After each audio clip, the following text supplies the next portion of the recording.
நானும் ஒரு பல்கலைக்கழகத்துக்கு சென்று படிச்சுட்டு வந்தேன். நிறைய பேர் கேட்டாங்க, படிக்கிறதுக்கு போகணுமா, அரசியல்வாதியாக இருந்து படிக்க போகணுமா? எல்லாரும் படிச்சாங்களா? அரசியல் தலைவர்கள்லாம் படிச்சாங்களா? இல்ல தமிழகத்தில் இருக்கக்கூடிய பெரும் மேதை கர்ம வீரர் காமராஜர் ஐயா படிச்சாங்களா? ஒரு எதிர்க்கட்சி நண்பர் என்கிட்ட குற்றச்சாட்டு வச்சார் பத்திரிகை மூலமா. நான் சொன்னேன், அண்ணா நான் காமராஜர் ஐயா இல்லைங்கன்னா ஒரு கால் செருப்பில் இருக்கக்கூடிய அழுக்குக்கு பக்கத்தில் இருக்கக்கூடிய ஒரு ஆள் நான். அதனால் அவர் படிக்காம இருந்திருக்கலாம், பட் நான் போய் படிச்சுட்டு வர்றேங்க ஐயான்னு. சமீபத்தில் அங்க இருக்கும் பொழுது ஒன்றை பார்த்தங்க. ஒரு பேப்பர், ஒரு ஆட்.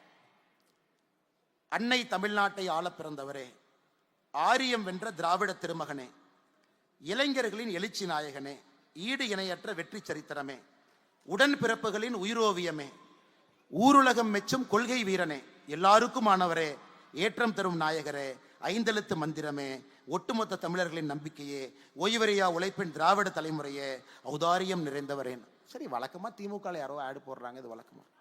யாரப்ப அந்த ஆடு கொடுத்தான்னு பார்த்தா அண்ணன் பிடிஆர் பழனிவேல் தியாகராஜன். அப்புறம் நான் கேட்டேன், இதுக்கு தான் அமெரிக்காவில் படிக்க போனீங்களான்னு. இன்னைக்கு என்ன ஆயிருக்குனாங்க, சில அரசியல் அறிவாளிகளை கூட அடிமைவாதிகளாக மாற்றக்கூடிய அரசியல் இருக்கும்போது, நல்லா நான் வச்சுக்கணும், அறிவாளிகள் கூட அடிமையாக இருந்தால் மட்டும்தான் இங்கே அரசியல் செய்ய முடியும் என்கின்ற நிலைமை இன்னைக்கு தமிழ்நாட்டில் வந்துருச்சு.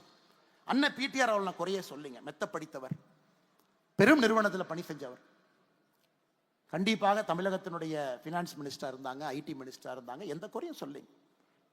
எக்ஸ்ட்ரீம்லி ஒரு காம்பிட்டன்ட் ஒரு ஹியூமன் பீயிங். அச்சீவ்மெண்ட் நிறைய இருக்கு, குடும்பம் அது போன்ற, அப்பா அந்த மாதிரி. இன்னைக்கு உண்மையை சொல்ல வேண்டும் என்றால் பிடிஆர் பழனிவேல் தியாகராஜன் அவர்கள் சொந்த தொகுதியில பணம் கொடுக்காம ஜெயிக்கிறார். அது உண்மை, அது பாராட்டு, அவரை பாராட்டு. மாற்று கட்சியாக இருந்தாலும், மாற்று சித்தாந்தம் இருந்தாலும் கூட பணம் கொடுக்காம ஒரு மனுஷன் எலெக்ஷன் ஜெயிச்சுட்டு வர்றாருன்னா பிடிஆர் ஜெயிக்கிறார். அதெல்லாம் அந்த பிளஸ் மார்க்லாம் நம்ம போட்டுடலாங்க.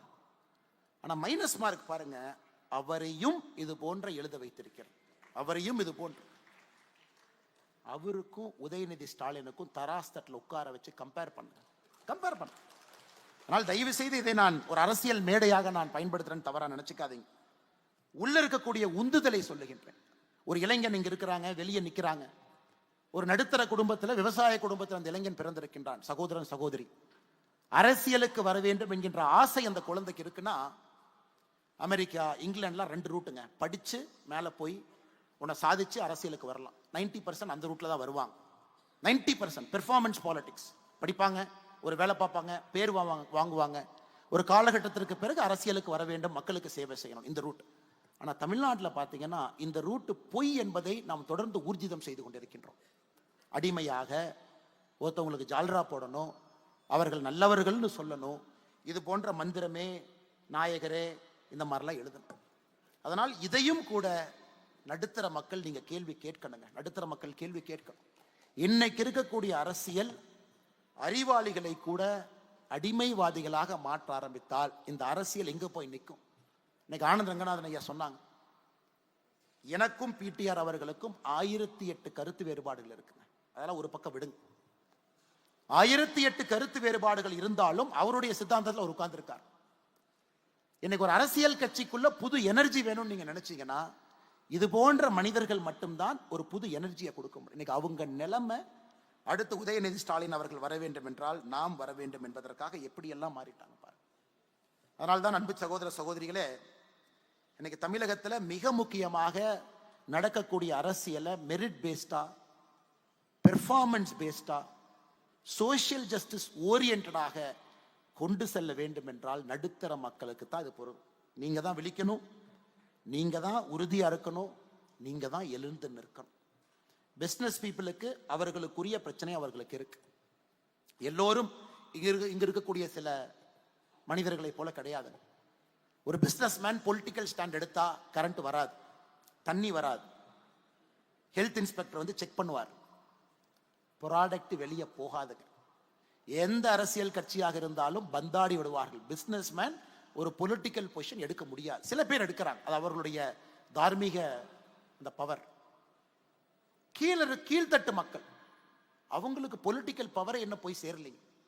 அவர்களுக்காகத்தான் இவ்வளவு போராட்டம் நடக்குது. அவர்களுக்கு அரசியல் கைக்கு போகும் பொழுது ஒரு அதிகாரம் வரும். அண்ணல் அம்பேத்கர் அவர்கள் சொன்னது போல, படிப்பை விட அரசியல் எப்ப கைக்கு போகுதோ அன்னைக்குத்தான் கீழ்த்தட்டில் இருக்கக்கூடிய மக்கள் விழித்திருவார்கள். இன்னைக்கு பார்த்தீங்கன்னா புது அரசியல் என்ன கிச்சடி பாலிடிக்ஸ். இந்த வடிவேலு சொல்ற மாதிரி தென்னை மரத்தில் ஒரு குத்து, பனை மரத்தில் ஒரு குத்து, இந்த சித்தாந்தத்தில் கொஞ்சம், அந்த சித்தாந்தத்தில் கொஞ்சம், இந்த தலைவர் போட்டோ இங்கே போடு, இந்த தலைவர் போட்டோ இங்கே போடு, மொத்தமாக 10 தலைவர் போட்டோ போட்டால் யாரும் நம்மளை கிரிட்டிசைஸே பண்ண மாட்டாங்கிற அரசியல் கட்சிகளும் இங்கே வந்திருக்கு. அவங்களையும் கூப்பிட்டு கேளுங்க, அது எப்படிங்க ரச சாதத்தையும் தயிர் சாதத்தையும் சாம்பார் சாதத்தையும் கலந்து வச்சுட்டு இது புது ஐட்டம்ல எப்படிங்க சாப்பிடுவாங்க? ரச சாதம் சொல்லுங்க, சாம்பார் சாதம் சொல்லுங்க, தயிர் சாதம் சொல்லுங்க, மூன்றுக்கு வேணாம், மூணையும் சேர்த்து மக்கள் சாப்பிடுவாங்கன்னா சாப்பிட மாட்டாங்க. அந்த அரசியல் உலகத்தில் எங்கேயும் ஜெயிச்சது கிடையாது. இந்த 3 மாத காலம் நான் வெளியே படிக்க சென்றிருந்த பொழுது பார்த்தீங்கன்னா, ஒரு சக்சஸ்ஃபுல் ஆக்டர் பாலிடிக்ஸ் வந்துட்டாரு, ஒரு failed actor deputy chief minister ஆயிட்டார். இன்னைக்கு வந்தீங்கன்னா பத்திரிகை நண்பர்கள் கேட்கிற முதல் கேள்வியும் சினிமாவை சுற்றி தான் இருக்கு. முதல் கேள்வி சென்னை விமான நிலையத்தில், முதல் கேள்வி நம்முடைய கோயம்புத்தூர் விமான நிலையத்தில் நம்முடைய அன்பு பத்திரிகை நண்பர்கள் கேட்கக்கூடிய கேள்வி, இவங்க அரசியல் எப்படி பார்க்குறீங்க, அவங்க எலிவேஷன் எப்படி பார்க்குறீங்க. ஆனால் எனக்கு தெரியும், உங்களுக்கு தெரியும், காமன் மேனுக்கு அதனால ₹1 பிரயோஜனம் இருக்கான்னு கேட்டீங்கன்னா கண்டிப்பாக கிடையாது. காமன் மேனுக்கு ₹1 பிரயோஜனம் இருக்கா? காமன் மேனுக்கு ரெவல்யூஷனரியா ஒரு அரசியல் கொண்டு வந்திருக்காங்களா? இல்லை. நான் யாரையும் குற்ற சுமத்தலை. நடிகர் விஜய் அவர்களுடைய அரசியல் நான் வரவேற்கிறேன், வரணும். ஒரு உச்சத்தில் இருக்கக்கூடிய நடிகர், பெரும் அன்பை பெற்றிருக்கக்கூடிய நடிகர், நிறைய பேர் அவருடைய படத்தை ரசித்து பார்க்குறாங்க. ஆனால் அரசியல் பரிமாணம் வேறு. அரசியல் என்பது முழுமையான ஒரு வேறு களம். ஆனால் வரட்டும், களமாடட்டும், பார்ப்போம். அதே நேரத்தில் உதயநிதி ஸ்டாலின் அவர்களுடைய எலிவேஷன் என்ன சொல்றேன், பல இடத்துல கிரிட்டிசைஸ் பண்ணல. எலிவேஷன் என்ன சொல்றேன்னா, இது ஒரு விதமான அரசியலை முன்னெடுக்கிறேன், அது மக்கள் பார்க்குறாங்க. ஏன்னா அவங்க கட்சி யாரை கொண்டு வர வேண்டும் அவங்களுக்கு உரிமை இருக்கு. ஏன்னா இந்த மேடையில் முழுமையாக அரசியல் பேசினா அது தவறா போயிருங்க. இன்னைக்கு மக்களுக்கு பயன்படக்கூடிய அரசியல் நம்ம பேசலைங்க, நம்ம பேசுறது இல்லை. ஒரு ஸ்டெர்லைட் மூடுனால காப்பர் எக்ஸ்போர்ட் பண்ணிட்டு இருந்த ஒரு நாடு இன்னைக்கு காப்பர் இம்போர்ட் பண்ண ஆரம்பிச்சிருக்கு அப்படிங்கிற செய்தி எத்தனை தமிழகத்தினுடைய ஊடகத்தில் அது வந்திருக்கு. ஒரு நாடு ஸ்டெர்லைட் கம்பெனியை விடுங்க, யார் நடத்துறாங்க விடுங்க, we are not bothered. யாரோ XYZ அதை நடத்திட்டுங்க. இன்னைக்கு ஒரு ஸ்டெர்லைட் நிறுவனத்தை மூடியதுனால இந்தியா ஒரு பெரிய மேலை நாடின் மீது காப்பரை வாங்க வேண்டிய நிலைமைக்கு இந்தியா தள்ளப்பட்டிருக்கிறது. அப்ப ஜியோ பாலிடிக்ஸ்ல இந்தியாவுக்கு என்ன பிரச்சனை சர்வதேச அரசியல்ல ஏற்படும் அப்படிங்கிறத ஒரு common man, so called middle class நம்ம சொல்றவங்க அவங்க புரிஞ்சுக்கிட்டாங்கன்னா இதை வச்செல்லாம் நீ அரசியலே பண்ண முடியாது. இன்னைக்கும் பார்த்தீங்கன்னா ரோடு போட்டா எதிர்ப்பு, இது போட்டா எதிர்ப்பு, அது போட்டா எதிர்ப்பு, இப்படிதான் போகுதோ தவிர அது ஆக்கப்பூர்வமான முறையில் மக்கள் முன்னாடி வச்சு இதுல 10 சரி இருக்கு, 5 தப்பு இருக்கு, உங்களுக்கு வேணுமா அப்படின்னு கேட்கிற அரசியல் நம்மகிட்ட இல்லைங்க. இன்னைக்கு இங்கிலாந்துல இருக்கக்கூடிய ஒரு மியூசியமுக்கு போங்க, museum of natural history London. எவ்வளவு வச்சிருப்பாங்க ஒரு மியூசியம், எவ்வளவு பொருள் உள்ள இருக்கும்? யாராச்சும் ஒருத்தர் சொல்லுங்கண்ணா, ஒரு மியூசியம் ஆஃப் நேச்சுரல் ஹிஸ்டரி எவ்வளவு இருக்குங்கண்ணா? எவ்வளவு ஒரு மியூசியத்துக்குள்ள எவ்வளவுதான் அடைக்க முடியும்? 2000, ஒரு 10,000, 1,00,000. மியூசியம் ஆஃப் நேச்சுரல் ஹிஸ்டரி லண்டன்ல பாத்தீங்கன்னா 67 லட்சம் பொருள் வச்சிருக்கான். 6.7 மில்லியன், 67 லட்சம், 6.7 மில்லியன். அதை பார்த்தீங்கன்னா டைனோசரனுடைய போன்ல இருந்து ஆரம்பிச்சு பூமிக்குள்ள முதல்ல வந்த மெட்ராய்ட்ல இருந்து இந்தியாவிலிருந்து கடத்தப்பட்ட பொருள் இருந்து எல்லாம் சேர்த்துனீங்கன்னா 67 லட்சம், 6.7 மில்லியன்.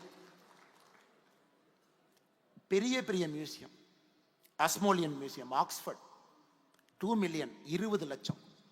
பிட்ஸ் ரிவர் மியூசியம் நாகால நம்முடைய ஊர்ல இறந்து போன ஒருத்தருடைய மண்டை ஓட்ட அங்கே பார்க்கறதுக்காக டிஸ்பிளே பொருளா வச்சிருக்கிறாங்க. நாகா ட்ரைபினுடைய ஒரு மண்டை ஓடு. கேட்ட 200 வருஷத்துக்கு முன்னாடி நாங்க அங்க எடுத்தோம் பாருங்க. ராபர்ட் கிளைவ் இந்தியாவையே சூறையாடினவர், ஏன் தாஜ்மஹாலை தனித்தனியாக பிரிச்சு இங்கிலாந்து எடுத்துட்டு போன ஐடியாவும் போட்டவர். அவருடைய பெயர்ல இருக்கக்கூடிய கிளைவ் மியூசியத்துக்கு போங்க, அங்க 46,000 பொருள் வச்சிருக்காரு. எதுக்காக இதை சொல்றாங்க? இன்னைக்கு நம்முடைய பாரம்பரியம் உலகம் முழுவதும் சிதறி கிடக்குதுங்க, சிதறி கிடக்குது. முன்னோர்கள்லாம் சிதறி கிடக்குறாங்க.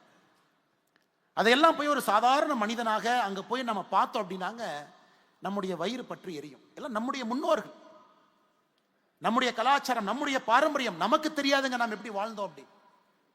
அந்த ஈஸ்ட் இந்தியா கம்பெனியும் அந்த பிரிட்டிஷ் சாம்ராஜ்ய மனிதர்களும் அந்த 200-300 வருஷத்துல மொத்தமா இதெல்லாம் டிராஃபியா எடுத்துட்டு போயிட்டாங்க. நம்முடைய விநாயகர் சிலை சில வீட்டுல அலங்கார பொருளாக ரிசப்ஷன்ல இருக்கு. திருமங்கை ஆழ்வார் இப்போ இந்தியா கொண்டு திரும்ப வருதுங்க ஆஸ்மோலியத்துல இருந்து. அது என்னன்னே தெரியாம ஒரு கண்காணிப்பு கேஸ்ல போட்டு வச்சிருந்தாங்க. காஞ்சிபுரம் கோவிலில் இருந்து திருடப்பட்ட திருமங்கை ஆழ்வார்.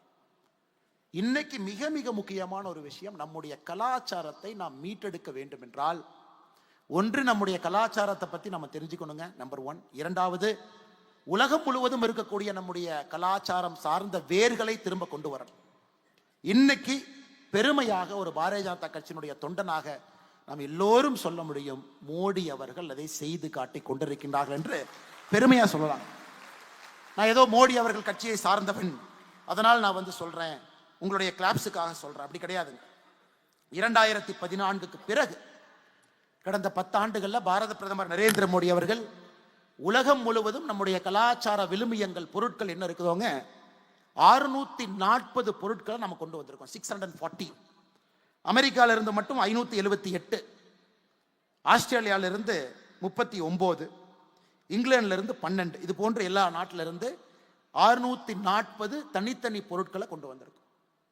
2004 இருந்து 2013 வரை ஆட்சியில் இருந்தவர்கள் நம்முடைய நாட்டிற்கு திரும்பி கொண்டு வந்த கலாச்சார பொருள் 1. 1970 2004 வரை ஆட்சியில் இருந்தவர்கள் நாட்டிற்கு திரும்பி கொண்டு வந்தது 3. கணக்கு போட்டு பாருங்க. 1970 2014 வரை ஆட்சியில் இருந்தவர்கள் வெளிநாட்டில் இருக்கக்கூடிய நம்முடைய கலாச்சார விழுமியங்களை திரும்ப நாட்டுக்குள்ள கொண்டு வந்தது 4. 2014 24 வரை நாம் கொண்டு வந்திருக்கக்கூடிய பொருட்கள் 670. இதுதாங்க டிஃபரன்ஸ். ஆனா இன்னும் லட்சக்கணக்கான பொருட்கள் இருக்குது, இன்னும் லட்சக்கணக்கான பெயின்ஸ்டேக்கிங் ஒர்க். பிரிட்டன்ல இருந்து எதுவுமே நீங்க கொண்டு வர முடியாது. கேட்டா ஒரு சட்டம் வச்சிருக்கான், பிரிட்டிஷ் மியூசியம் ஆக்ட் 1963. ஒரு மியூசியத்துக்குள்ள ஒரு பொருள் இருந்தா மியூசியத்துக்கு தான் சொந்தம், அது திருடு போன பொருள் நீங்க ப்ரூவ் பண்ணால் திரும்ப கொடுக்க மாட்டோம். இந்தியாவிற்கு வந்திருக்கக்கூடிய அந்த 11ம் மோடி அவர்கள் தலையிட்டு பிரைம் மினிஸ்டர் தன்னுடைய பர்சனல் டிஸ்கிரிஷன்ல அந்த 11 பொருளும் கொடுத்திருக்காங்க. அமெரிக்காவுடைய முன்னாள் அதிபர் ஜோ பிடனும் பாரத பிரதமர் நரேந்திர மோடி அவர்களும் 2022 கல்ச்சரல் ப்ராப்பர்ட்டி அக்ரிமெண்ட் கையெழுத்து போட்ட பிறகு அமெரிக்காவிலிருந்து கிட்டத்தட்ட 640 இந்தியாவுக்குள்ள வர ஆரம்பிச்சிருக்கு.